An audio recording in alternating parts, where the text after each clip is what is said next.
আসসালামু আলাইকুম। আগলাপুর খাটলিছড়া 122 আফিন দিননাথপুর। আজকে আমি দিননাথপুর টু খাটলিছড়া রোড কিছু অংশ জায়গা আপনাদের আমি দেখাইমু।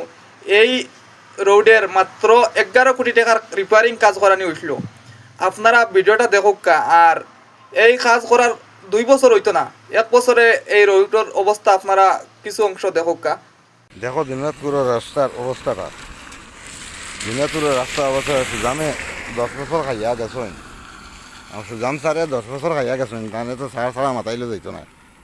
খাইয়া গিয়া হবায় শেষ করা শেষ আর হবায় রাস্তাও শেষ। ওটা দুঃখ কেন কইতাম, ওটা লাগে কইছিলাম দেশ বিদেশকে কিছু ঘুরিলে তো দেখল হয়, শিখিল হয়। আর ইঞ্জিনিয়ার ইটা খাইতে আসলো ভাত খাইলেছেন ধান ধান খাইয়া ইঞ্জিনিয়ারি পাস করছেন, বুঝছেন। এটা ভাত খাইছেন না। দেখো ওটা দিনাজপুরের রাস্তার অবস্থা। সড়কে দিতে আটকেও যাওয়া যায় না, ফাঁকা পানিত ফেলা পড়ে আর গাড়ি আনলে সড়কনে নামা লাগে। ও দেখুন দিনাজপুরের রাস্তা ব্রিজ। ও দেখুন রাস্তার গর্ত।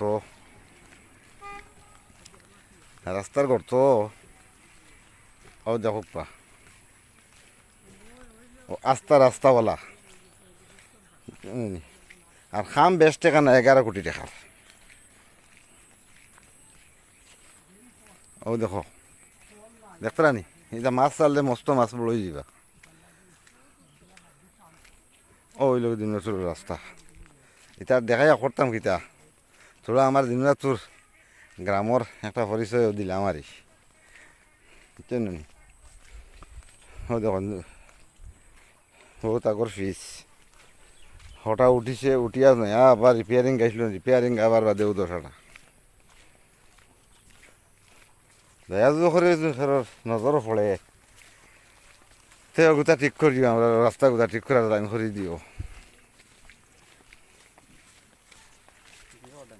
ও আছে দেখো তা অবস্থা।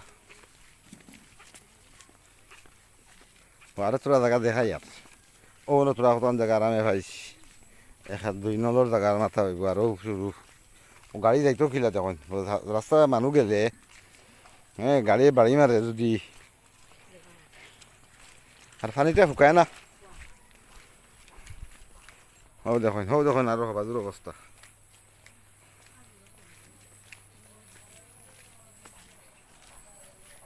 ও দেখুন দেখতে রানি ফিসর অবস্থা।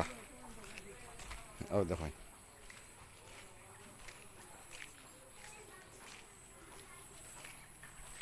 দেখুন রাস্তার অবস্থা। আর বেশ কিছু দেখাইলাম না, ওনো বুঝিলেই বা।